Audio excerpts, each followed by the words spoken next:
শুনেন আমি বলি এটা England, this is the London, here is the property subletting, different license, mortgage have to be agree, the insurance have to be agree. Who have is the property business is everyone is knows that there is not the Bangladesh, it is not the same rules. There is the, you can't do anything. You need to must follow the rules of the United Kingdom for everything. It's not the property business, it's not any business. If in the job, if it's a do business, whatever, you must have to be follow the rules. And he is forcing to my children, to me, to do the illegal things. But no, we can't do that. We can't just like breach the law. You understand what I mean? So you can't do, everybody have to be follow the rules. And who have is the property business is here. I know this is my some of the friends and families here, they're seeing me my video and they're understanding the property rules and everything. There is the subletting is a different law by the government, and we can't deny that. এখানে system is a different. সে আমার বাচ্চাকে একটা room ভাড়া দিতে বলতেছে, আপনারা চিন্তা করেন এখানে দেওয়ার সিস্টেম ডিফারেন্ট। তারপর আমি বাদ দিলাম, মনে করেন এটা বাংলাদেশ, লন্ডন 5 মিনিটের জন্য বাংলাদেশ হয়ে গেল, ভাড়া দিল। ভাই বোন, আমার শত্রু মিত্র ভাই বোনের, আপনারা বলেন আপনাদের বিবেকের কাছে, আপনারা বিবেকের কাছে শুধু প্রশ্ন করেন, আমার কিছু চাই না, আমার দরকার নাই, আমি সেই দিনও চাইনি। এই রুমটার মধ্যে যে একটা বেটা থাকবে, একটা বেটি থাকবে, দুইটা ছোট ছোট শিশুর জন্য কতটুক নিরাপদ? যেখানে রামি স্যার মা বাবা থাকার পরও তাকে নিরাপদে রাখতে পারে না একটা ঘরের মধ্যে, সেখানে আমার বাচ্চার বাবে মিস্টার নুনু মিয়া এবং ওরফে লেদা মিয়া এবং এই সৎ মা ফোর্স করতেছে, মেন্টাল টর্চার করছে আমার সন্তানকে রুমের মধ্যে একটা বেড়া ভাড়া রাখতে অথবা একটা বেডি ভাড়া রাখতে। এদের কাছে একটা স্ট্রেঞ্জার অর্থাৎ অপরিচিত লোককে ভাড়া রাখার জন্য এদের কাছে দুইটা শিশু কতটুকু নিরাপদ আপনারাই বলেন। কত বড় জঘন্য এরা, চিন্তা করেন।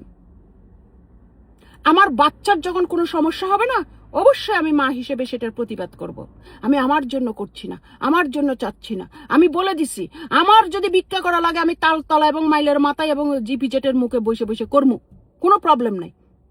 এখন আপনারা বলতে পারেন ওখানে কেন? কারণ ওখানের লোক আমারে চিনে, আমি ভালো ভিক্ষা পামু, আমার বেশি বেশি করে ভিক্ষা দিব, হেল্লেগা মাতারে। সে কতটুকু নিরাপদ? ধরেন আমি ধরলাম যে এটা লন্ডন, এটা 5 মিনিটের জন্য বাংলাদেশ হয়ে গেল, ভাড়া দিল। এই রুমের ভিতরে বাপ নাই এই দুইটা বাচ্চার, একটা বাচ্চা 23 বছর, একটা বাচ্চা 14 বছর। 12 বছরে বাবা দেখেছে প্রথম, 13 বছরে নিয়ে গেছে, 14 বছরে রাখছে, একটা বাসা ভাড়া করে রাখছে। সেই বাসার মধ্যে 200-300 পাউন্ডের জন্য একটা রুমের মধ্যে আলগা একটা মানুষ নিয়ে আসতে বলতেছে। ওই মানুষটা যে তাদেরকে খুন করে ফেলবে না বা তাদেরকে রেপ করবে না বা কোনো অঘটনা করবে না, কে এটা করতে পারে, লিখিত দিতে পারে বলেন? বাবার কি উচিত নয়? যদি না পোষায় তাহলে পোষানোর মতন একটা জায়গায় তাদেরকে সেফ রাখা? বাবার কি উচিত নয় তাদের সাথে থাকা? বাবার কি উচিত নয় তাদেরকে বাংলাদেশে নিয়ে যাওয়া? বাবার, এটা মেয়ে মানুষদেরকে আরো বেশি করে সেফটি রাখা, এটা বাবার উচিত নয়? সেখানে বাবা মার কাছ থেকে নিয়ে গিয়ে বাবার কি উচিত ছিল না মাকে রিকোয়েস্ট করা যে তুই আরো কিছুদিন রাখ?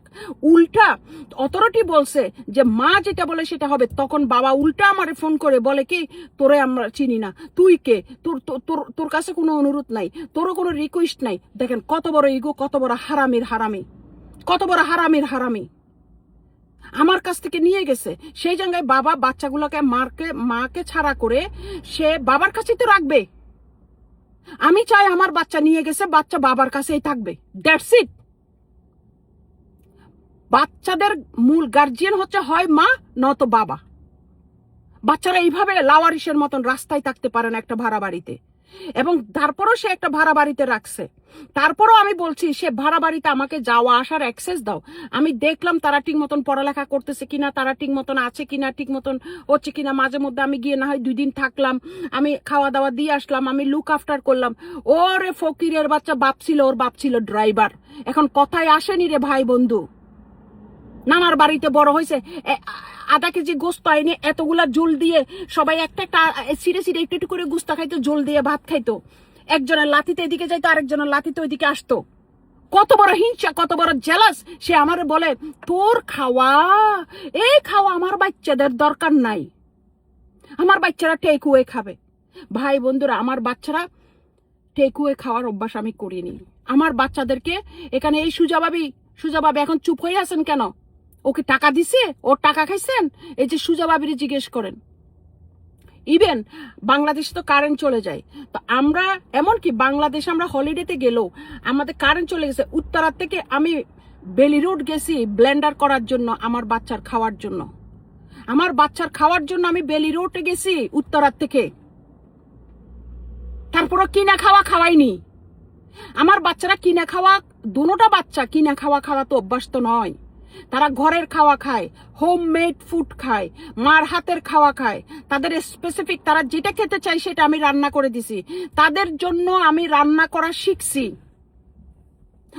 আমার ভিডিওতে যারা আপনারা দেখেন যে বিরিয়ানি এটা সেটা রান্না করি, এগুলো একটাও আমার খাওয়া না। এগুলো সব আমার ওই শুধু জাল ছাড়া, জাল যে জিনিসটা ওইটা ছাড়া। যে বিরিয়ানি, সেদিন আমি একটা বিরিয়ানির ভিডিও দিছি, এটা আমার বড় বাচ্চার পছন্দ, এটা জাল ছাড়া। ওরা যে স্টাইলে খেতে চায়, ওরা ওই যে মুখের মধ্যে এলাচ পরে এরকম খেতে চায় না।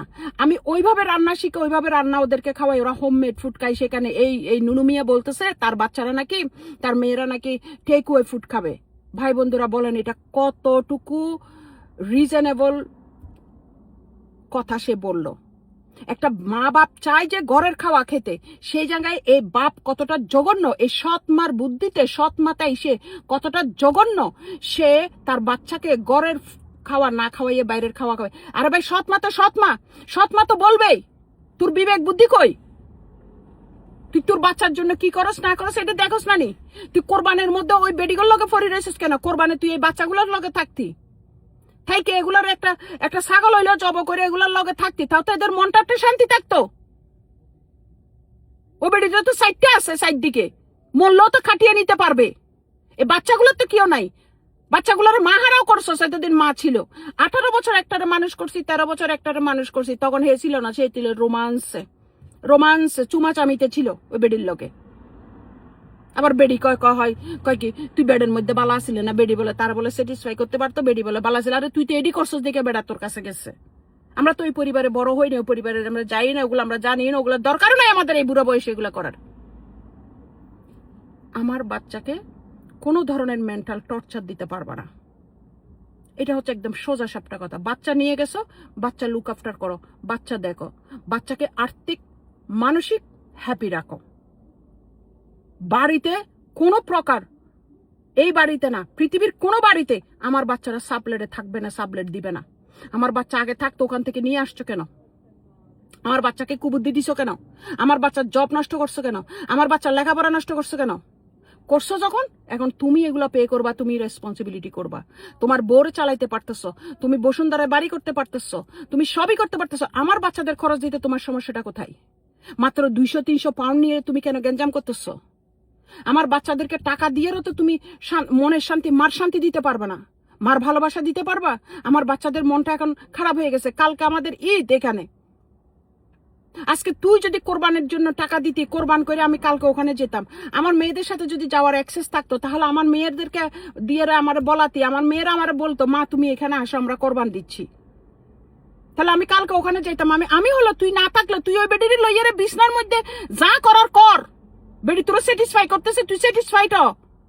আমি আমার বাচ্চাগুলোর লগে যাইতাম কালকে, ওদের মনটা একটু শান্তি থাকতো এই কোরবানের মধ্যে। তোর গোস্ত তোর এগুলা দোজকের আগুনে চলবে, তোর এই গরুর গোস্ত তোর দোজকের আগুনে চলবে।